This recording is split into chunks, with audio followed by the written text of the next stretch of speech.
I'm very much of the belief that the hype is completely warranted for generative AI. I think that even if the technology froze in place, like we just push pause, no more development. And as you're aware, Jordan, that's not exactly what's happening, right? Image generation, text generation, it's going to be in order of magnitude better every 3 darn months at this pace of, hustle bustle. In March of 2023, Goldman Sachs put out this like kind of hysterical report estimating that the effect of AI adoption on annual labor productivity growth over a 10-year adoption period could range anywhere between 0.3% or 3% of GDP growth. And to sort of explore the channels as well as the range of impact and the potential pain points that corporations and governments all around the world are going to be facing with all these new technologies coming on the line, I couldn't think of anyone better to come on the show to talk than Dan Faggella, who is the longtime host of the Business and AI podcast and also runs the Emerge artificial intelligence research firm. He has nearly 700 episodes under his belt interviewing AI adjacent business people across a number of different verticals. Dan, welcome to ChinaTalk. Hey, Jordan, I'm really happy to be here. Where should folks start when they're thinking about how AI might diffuse across an entire economy? Well, I'll give you kind of the vantage point that we look at, Jordan, and that really is first and foremost sort of looking at its boots on the ground impact in major industries. So there are always going to be the fun, neat, tricks and tools of what's going on Twitter. And we're going to talk generative in a second because I actually think it's a bit of a new generation, if you will, pun intended, of AI as we've known it. But thus far, the transition of integrating AI in business has been a very clunky and slow one by anybody's standards and means. So the venture-backed companies and the VCs themselves have realized that there are many, many, many hurdles to making this stuff come to life in stodgy legacy enterprises. But I think the way to think about AI's impact is sort of to think a little bit less about like, okay, call centers generally, are they all going to be automated? The better question from our vantage point here at Emerge is let's get somebody on the phone from the head of AI at US Bank. Let's talk to the top 3 vendors doing call center integrations. Let's talk to American Express. Let's talk to people with 100,000 call center employees. And let's actually figure out what junctures of what workflows are being impacted. Because the right way to think about this generally, Jordan, this is actually a pretty important thing for the audience, is less of AI eating this division of a business or eating this industry. It's more of, here's something we have to achieve. What are the junctures in that process where AI can fit in and actually add value and streamline things? And so from a perspective of a pair of binoculars, that's the way we like to think about it. And I'm happy to dive into individual industries or wherever you'd like to go from there. Sure. So let's talk about like what the dream was 10 years ago versus the reality of where you've seen, the most and least impact of AI pre, large language models. First episodes were 10 years ago. And I will tell you, the early days, I think the assumption was conversational, this is maybe 6 years ago, conversational AI was immediately just going to become the norm. We were going to have chatbots, to order pizza, to do anything at all. It would all just be SMS-like, super fluent, conversations. Banks were all preparing for that. Everybody thought that would be the norm. The bigger meta picture here is also, well, if we talk about the startups, they had all assumed, Jordan, hey, I'm detecting fraud in big banks, right? I'm doing anti-money laundering. Lots of money spent on that, by the way. Banks love to talk about their chatbots. The money spent in the back end, it's spent on risk. So in FinServ, that's how it is. Now, if I learn how to detect money laundering at this division of Deutsche Bank, well, then I have a great trained model. I can go over to Wells Fargo and I can start detecting fraud right away because I've got this great trained model. And actually, Jordan, what people learned is the IT setups, the data harmonization and formats, the different incentives and stakeholders across different companies actually made for pretty minimal transference from customer to customer in all kinds of different industries. So the golden dream was, we'll be like the Google of detecting fraud, because if we can detect enough fraud over here, well, we'll just say, hey, we've detected the most fraud at these big banks. We can immediately step in and just detect all of yours because we have this wonderful trained model. as it turns out, super niche, nuanced problems in these different industries. So what a lot of these venture-backed companies looked like, Jordan, is instead of looking like Google's that swooped and took off and just ate a whole piece of banking, they just gobbled it up. There's only one player in town, just like Amazon for e-commerce, right? Instead of that, what ended up happening is we had companies basically doing a lot of high-touch consultative stuff to finally integrate with all these goofy bank systems. And then they have to do a lot of high-touch maintenance to kind of keep those systems trained and working within this legacy space. Because, of course, algorithms can start to drift. It's not hard-coded properly the first time, right? This stuff is going to get tilted, and somebody's got to maintain it. And now we're almost a services business. And Andreessen Horowitz did a great article about this. We've talked about this for ages now. And that's really where things went. We thought AI was going to eat chunks of enterprise, and it ended up being a lot of services businesses with some pockets of reasonable scale where things really picked up. So that was sort of the before and after. Even where we are today, I would say we're in a place where most companies are still doing what we sort of jokingly refer to as like popcorn projects, where they've got a little idea here, a little idea there about AI. Somebody's experimenting. Some of the bigger organizations are thinking at a high level about data and strategy, but it's still pretty disjointed, and it really has not gobbled up portions of the enterprise yet. Yeah, and sort of the key thing is like, look, when you turn into a services company, then when you're thinking on a national level, these are like, 0.5% here, 0.5% there. Like the sort of transformation, if you are not able to revolutionize these existing businesses, is they're only getting a little bit better, and that's not ultimately the sort of thing that is like driving extra points in GDP growth over a multi-year horizon. Companies went in 5 years ago, 6 years ago. Some still do today. It's normally the ones that haven't learned lessons. They go in saying, man, this whole process in the call center, this whole process in underwriting, this whole process in airlines, whatever it is, drug development, soup to nuts, this could be overhauled. There's a way to set up the data from the intake over here, have it super accessible through this new interface, and have people way more nimbly make decisions out over here. And so the visions were very transformational, Jordan. They really were. People were thinking about new ways of doing. Some of them were very naive and unrealistic. Here's what everybody learned, and I mean literally everybody, brother. We've written about this at crazy length, is that actually, number one, it's still the Wild West. Enterprises aren't willing to be the first one to jackhammer their entire data infrastructure for your silly startup.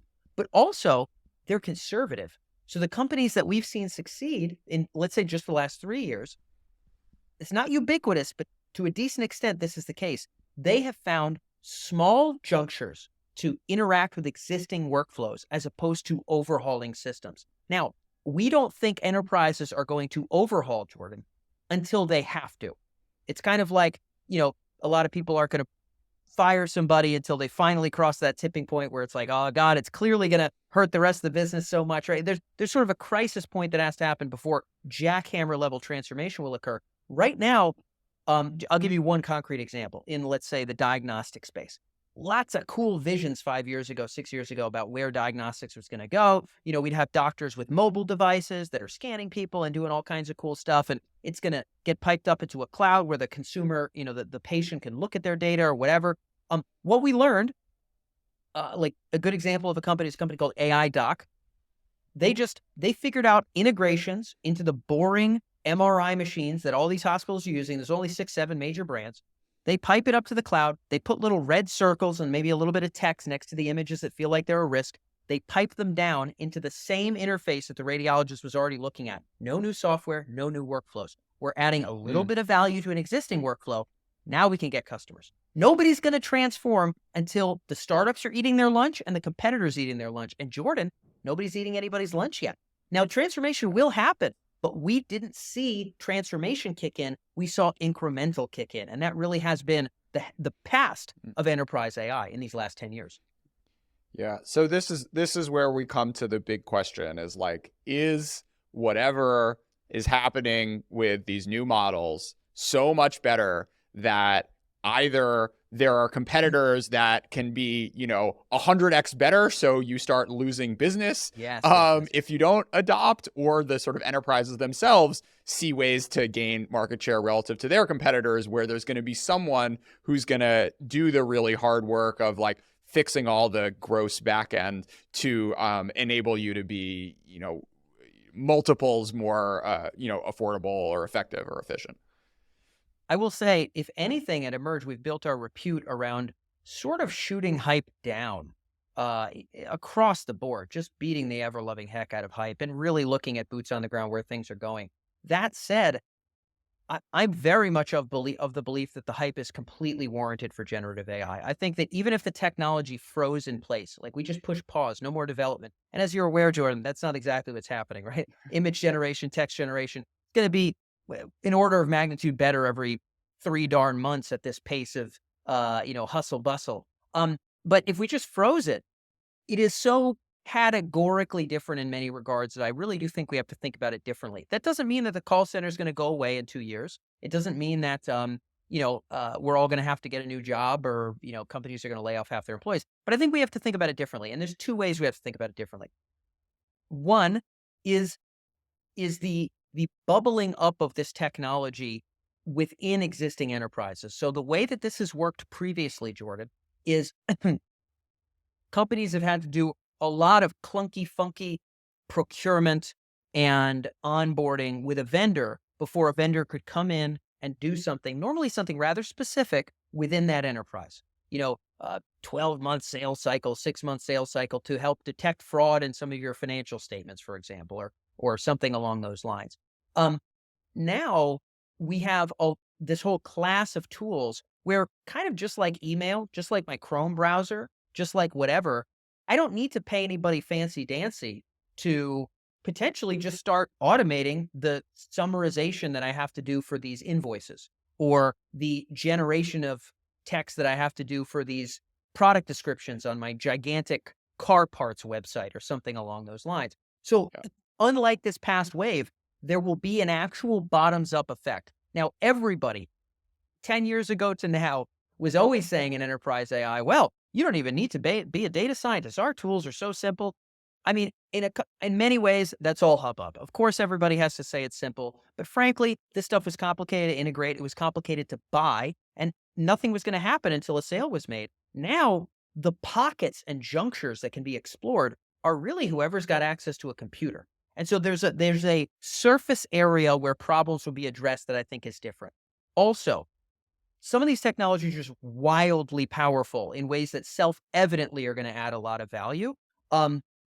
Like seeing what people are doing with writing code, seeing what people are doing with text, I saw something on Twitter today. Somebody was like, they provided a super crazy detailed architectural design in a paragraph, like a very dense paragraph. And they said, distill this as ChatGPT into no more than 2 lines of symbols in a way that you would be able to understand what it meant if I told it to you without context later.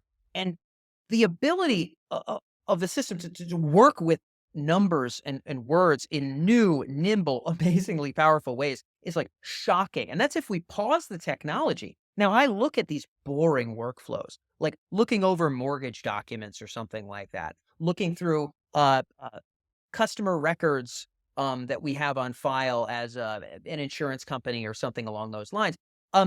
There's just so much that this stuff could do. However, the other factor at play here is that the startups, I think the new ways of doing things, the new way an insurance company is built, the new way that an e-commerce brand will come to life, the new way that a logistics company will manage all of its IT, I think are going to be very much more nimble and lean from like a tech uh, stack and employee standpoint, and also potentially astronomically more efficient with this Yeah. technology. I think it's going to be a few more years until that happens, but we have that outside pressure of somebody eating your lunch. And then we have a little bit of that inside pressure of all the surface area, which is very different than these past point solutions. So I do think it's a different thing. You mentioned like, oh, this thing is so easy you don't have to code for it. I've been like, I've like half taught myself Python like 4 times That's impressive. over the past 10 years. And every time I got to the point where I was like, this is not interesting, and I will just wait around until like I can come up with my idea and like something can figure it out. Because I have all these like clever ideas of like, oh, I'd really like to do some like data analysis on this, that, and the other thing. And because look, I read a lot of stuff, I spend a lot of time on the internet, I have like creative, like quantitative thoughts, but the sort of the pain for me personally in being like, oh, I gotta like clean this data set, I gotta load it in, I gotta make sure all like the columns are labeled appropriately and like nothing gets like messed up in like pandas or whatever. It was just so obvious to me that like someday it would like a computer would be able to do this for me with with just me speaking to it. And that took 10 more years than like when I did this stuff at the end of college Yeah, and yeah, grad yeah, school. yeah. And and sort of thinking of that, like whatever my workflow, I have a very specific workflow of like doing policy analysis, right? But there's like so many other workflows of people out there who just like have not put in, the 6 months or year of their life to be able to write basic scripts. And, even if we freeze it today, right, which is not the right way of thinking about it, there's so much bottom up stuff of people who are going to be looking at whatever they do on a daily basis. And if their companies allow them, or if their boss doesn't catch them, automating away some of their work, then like that's Yeah. where I just as a sort of naive observer start to see that real productivity, those real productivity gains start to pick up. I think you're right, and I will say, I think that the pressure for enterprise to transform will have to be both ways, because you brought up a great point, Jordan, which is if your boss doesn't catch you. Now, some bosses are going to encourage it, particularly at scale-ups where everybody's already aggressive and super lean, and we're printing money and we're going somewhere big and we're tech first and digital DNA and all that. I think there's going to be some of those teams that are more and more nimble, every year, and that could be really cool. I think if you're working somewhere in a dark corner of Geico Corporation, um, it Yeah. is possible that if you and the guy sitting next to you are somehow working or are somehow working 50% less, but getting 25% more done, because these two tasks that are so monotonous and ridiculous, you literally just can get it all done in your damn browser, and everybody thinks it looks wonderful. Um, there, I don't think that the manager of that department is likely to say, "Man, we could probably just up the amount of volume we could handle here altogether," right? People want their fiefdom with 200 people. They don't want to cut it to 20. They don't want to cut it to 100. Um, and I'm not saying that because they're bad. I'm just saying incentives are real, and the only real incentive is necessity, the mother of all invention here. And necessity is somebody's gonna eat your damn lunch, right? If you can sit there and get a salary, a lot of people are gonna sit there and get a salary. But if there's no choice, then I think the bottoms up and outside in pressures both are what make enterprise transform. And to your point, a lot of that might be with the code, might be happening for the developers first. So we've talked about one of the kind of like hurdles of this, which is just like large organizations not being super interested in change or not having enough force on them to change. I'm curious other, regulatory, psychological hurdles. Like what else is there? You mentioned sales cycles. What else is there that's going to slow this down? Of like Twitter dreamers haven't necessarily internalized. Yeah, yeah, yeah. Let me count the ways. So we have a good article called Critical Capabilities. So EMERJ and then critical capabilities. If you put it in Google, you pull it up. It's an infographic basically breaking down the required capabilities of a company roughly in three categories, but with subcategories of resources, skills, and culture. Ultimately, sort of have to be at a certain level for anybody to do anything with AI. So on that side, culture is a really, really big one. Everybody or most people are willing to concede. We probably need people that are nimble with Python, leveraging data, data architectures in order to wake this stuff up, use it in a better way, unlock its value. We probably need that. And so there's, I'm not saying they're all doing hiring well, but I'm saying that skills we sort of realize. Resources would be sort of compute. We can pay Amazon, we can work with one of these new startups. Maybe we want a data platform or ML platform like a Dataiku or something. These are resources. Culture seems to be, none of them are trivial, but culture seems to be the one where the most frustration exists for both internal leaders in enterprise and vendors. And culture means basically this: AI is not IT. Here's what I mean: IT is deterministic, AI is probabilistic. So, what I mean by that is with IT, I'm sort of setting a bunch of if then scenarios in place. I'm oversimplifying, but permit me in this podcast, where if this happens, then these two things will happen. And then, this icon will appear here, and then this thing will show up here, and whatever the case may be. So within software, we can hard code something more or less. It ought to work somewhat similarly over and over again. With AI, especially for training on our own data, we're we're not really sure, even if our data has uh, the requisite information in it to be able to automate what we want to automate. There are many companies, Jordan, who thought they could build a recommendation engine with their e-commerce data, and they realized A, they don't have enough product variety, B, they don't have enough information about a user's email connecting to web presence, connecting to whatever, to actually connect those dots. They realize there's data gaps, there's volume gaps, and you know what? We spent 6 months and we got nothing out of it. And so AI is like R&D, Jordan. It's like R&D. And so when people are moving forward with AI, there's two competing forces that are a real devil in making this stuff click in the enterprise. And it's a whole nother level in the government. Is on the one hand, we need to invest in these critical capabilities that I mentioned. We've got to level up our data infrastructure. We need to make it accessible. We need to know what elements of it we need to use. We need to be able to nimbly use it.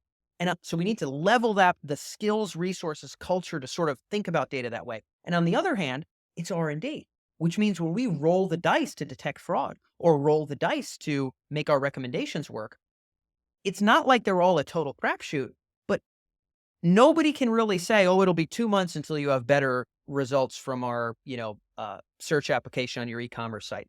Nobody with a straight face. Salespeople might say that, but it's very, very hard to say that with a straight face. So we have R&D, which is increasingly kind of risky, right? And then we have new capabilities that ultimately require investment. That's oil and water. And for that reason, we've seen a lot of spittering, spattering, little attempts with AI, and there's very little vision from the top to force those two to meld, Jordan. And so that's got to be among the largest factor here. Yeah, you brought up government. Sure. What's your, like, when is the IRS going to do my taxes with a large language model? Like, what are Oh man. what let's do this sort of like promise, the dream versus reality 10 years ago to today, and how much is worth extrapolating in the Oh man. government space, even with all these new capabilities that are about to come online. Yeah, look, I mean, defense is a little bit more of where we're focused at Emerge. And so when we talk to people, it's the startups and then it's the leadership in the more defense side.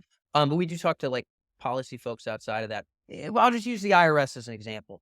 One of the challenges there, I mentioned we have an internal pressure of people bubbling up and finding ways to streamline workflows. Um, but then we have to have an external pressure of, okay, no, that has to scale because we cannot do things the old fashioned way anymore. Those have to come together. And the tough thing about the IRS is there's no competition.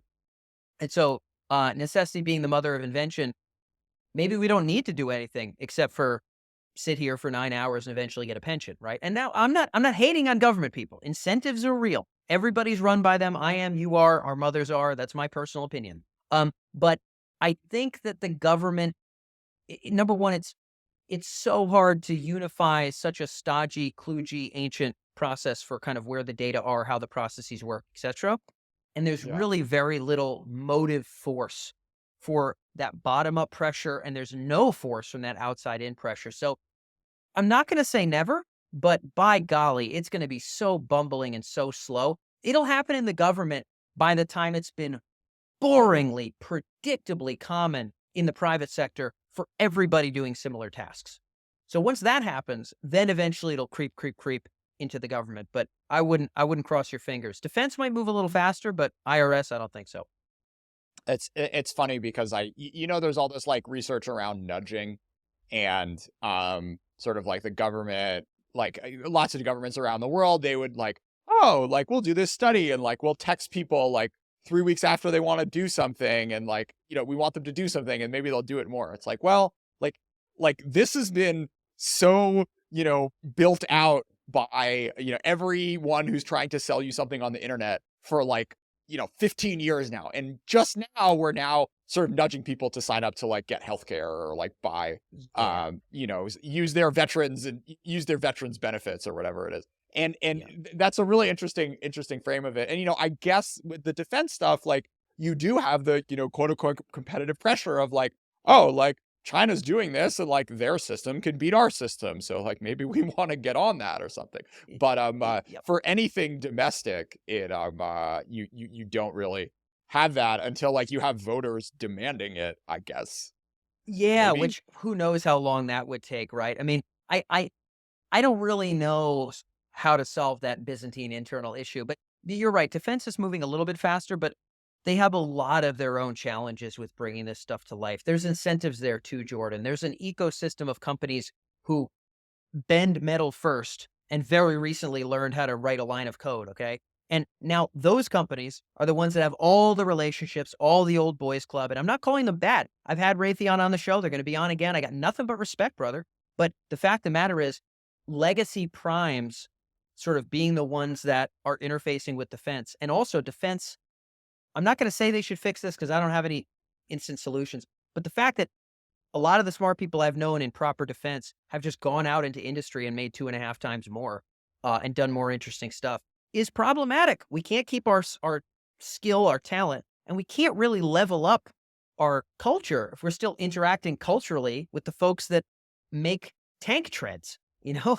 Yeah. And so it's pretty tough in defense as well. But at least they have the external pressure of not wanting to lose. Yeah. So The yeah, the on the sort of like regulatory constraints, I mean, you talk about like a lot of folks talk about how getting, being able to train on your company's data or like whatever that the sort of every mortgage loan you've ever done, but yeah, like if you apply that to a defense context, of like you simulate 1,000 battles or whatever, ends up becoming a lot trickier. And I imagine there are going to be a lot of sort of institutional challenges around sharing data and whatnot.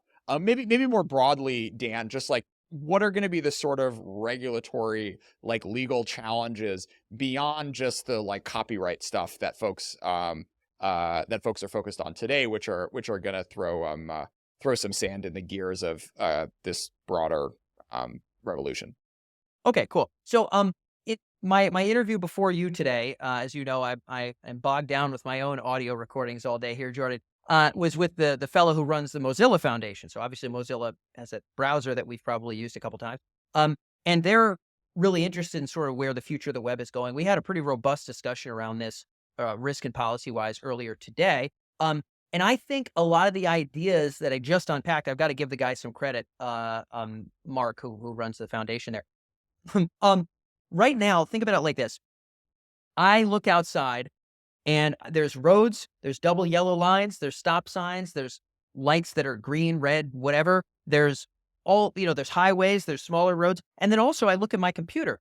I've got a browser with little icons at the top. I've got little logos in those icons. I've got an email address that has an @ in it and then has a dot in it and all kinds of stuff. That digital world and that physical world of roads, none of that was self-evident. And so this new space we're entering, where data is flowing and pouring off of people and organizations, and there's going to be new kinds of privacy concerns, new kinds of manipulation concerns, new kinds of data rights and sovereignty considerations. Number one, none of it has hit the ground running hard enough for us to define everything. And I think that's in part, that's okay. Let's let some stuff happen. I'm hoping nothing horrible happens, but that's it. But eventually, business, consumers, government will sort of in an iterative way having this discourse, and intergovernmental organizations that are trying to think about this will start to map out what are at least the highways here. And we'll start to map out what are the speed limits here. And we'll start to map out what are the new kinds of crime, right? There was a time where, stealing an old grandma's info by some email scheme or something like somehow went through some loophole, right? There was no specific kinds of cybercrime Yeah. identified or whatever. There's going to be all new sorts of that. So I would say, um, the businesses that'll stay farthest ahead of that, and probably government as well, will be the folks that are actively participating in that conversation now and figuring out what smell like the risks. what smell like the components of GDPR that might make their way in some way, shape, or form to the US? What are my competitors in big pharma, in banking, starting to do with data governance? Being mindful of what regulators are knocking on their door about. So I wish I had a hardened vision of it. What I would say is the roads and the browsers and the internet rules and the rules of the road, they're all being written right now. And the companies that are going to brace well for that are going to be the ones that are part of that discourse and kind of prepare themselves governance wise along the way. So I wish I had a better answer. We can go deeper, but that's kind of a high level. Yeah, maybe sort of like your three industries you're most optimistic for and three you're most pessimistic for over the next, say 5 years of being able to incorporate whatever new AI stuff comes down the road in a Oh, in a man. sort of radically transformative, like productivity increasing way. Whoa. Okay. Okay. And some of this, so I definitely have a perspective for this in terms of AI up until now, Jordan. Yeah. So uh, if if ever anybody said, "Hey, Dan, pound for pound, industries that not only are percent of their budget investing the most of AI, but percent of their processes integrating the most AI," it'd be pretty easy to ballpark circle around e-commerce, digital media, and fintech as areas that are very digital first and extremely AI nimble as little sub-industries. So those are spaces Yeah. where I don't expect us to have any winners that aren't super hot to trot on the latest of AI. So they're kind of digitally nimble spaces. Um, and so they've got some advantages there, but those are areas where they're certainly not spending the most, right? Banks have a lot more money than fintechs, but the percent of workflows that are flexibly, nimbly leveraging AI and fintech is another stratosphere compared to legacy banks. So we talk online media, fintech, ecom, spaces where we should expect things to be ravenous, absolutely ravenous. New companies founded to just be adopting this stuff off the get. Slow spaces. Okay. Within legacy enterprise, financial services are faster at adopting than most of legacy enterprise. So banks are always like, oh, we're so slow here in the banking world. This company was founded 150 years ago. I'll just tell you right now, Jordan, the dollars spent and the relative digital fluency inside of even a stodgy Wells Fargo is on another stratosphere compared to manufacturing, logistics, oil and gas, mining. Some of these industries are we're using yellow pads in some of these industries, Jordan. I mean, I'm not joking with you. And so, our warehouses are managed on yellow pads. And so I think those spaces I just mentioned, the heavy physical spaces, yes, I think LLMs and AI are going to overhaul them. And I think the use cases are ravenous. And I completely admire the companies working away in manufacturing. There's a lot of promising use cases, and we've interviewed a ton of them. Nobody could say we haven't. Too many interviews, to be honest. But I think manufacturing is really, by golly, I hate to tell you. I mean, it's just really slow and it's not digitally nimble. And I don't see as much LLM use case in this next wave there as I do in other areas. Um, Similarly, the mining energy space, there's a lot there. And those companies have cash. The big, the Exxons and whatnot, they've got the dough. They've got R&D budget. They don't have R&D data nimble cultures, at least at the same scale as let's say financial services or even life sciences. Um, so I would say kind of the mining, oil and gas, manufacturing spaces, I don't see as much overlap with LLMs as compared to retail, finance, life sci, healthcare, and they're so digitally unnimble today. It's just going to be a longer chug along for them. So that's the fast answer. Let me But know if it's that suffices. yeah. Yeah, I mean, it's interesting though because we talked about the sort of inside and outside pressure, and like the more Yes. yellow patty stuff that you have in an industry, the juicier it is for that. If there really is a real LLM, or just sort Use of like case. if there is an enormous sort of like large model use case, then all of a sudden that startup has a lot more room to run, as long as there's not some big regulatory concern of like you need a license from a bank or you need to buy up all these oil wells that you need to get permits for or something. That It does like actually like if the cultures are so broken, or just not like attuned for whatever is coming down the pipeline technologically, yeah. then that Yeah. also opens up a lot of doors for new entrants to be able to challenge less nimble incumbents. You're absolutely right. And so, look, today and in the next, let's call it 5 years, Exxon is really competing with Shell, and the other folks. So hear me out. If Exxon, and I'm not saying they are, by the way, we've interviewed people, I've talked to folks there, like they're nice guys. We had somebody from Shell on last year, great fella, very bright. But if there's still some part of the workflow that are yellow pad slow, okay, if there's still some Yeah. parts of that business that are yellow pad slow, so long as Chevron and and BP and all the other players are still on yellow pads too, the pressures aren't there yet. But you're right, the startups eventually will come, but it's going to be a while until the next Exxon gets built. I'm not going to say it's not going Yeah. to happen. There will be some digital nimble incumbent or some player that challenges the incumbents, but that's past like the 5-year time horizon. So I would say in the near term, compared to banks where there's a lot more sort of individual workflow junctures that are getting forced to be a little bit tightened, there might be pockets where the pressures aren't hot, at least in the near term. You're right. Eventually, somebody in the Stone Age has got to die off, but there's just less pressures in some of those spaces from their peers who are their immediate Yeah. threats, primarily. It's not often I get to talk to people who've done more podcast episodes than I have. Dan, I just It's want to rare. close on any like, you know, lessons learned, advice you have for other folks thinking about starting their shows. Like what you can you distill 10 years of podcasting A into couple 5 minutes. minutes of maybe like what the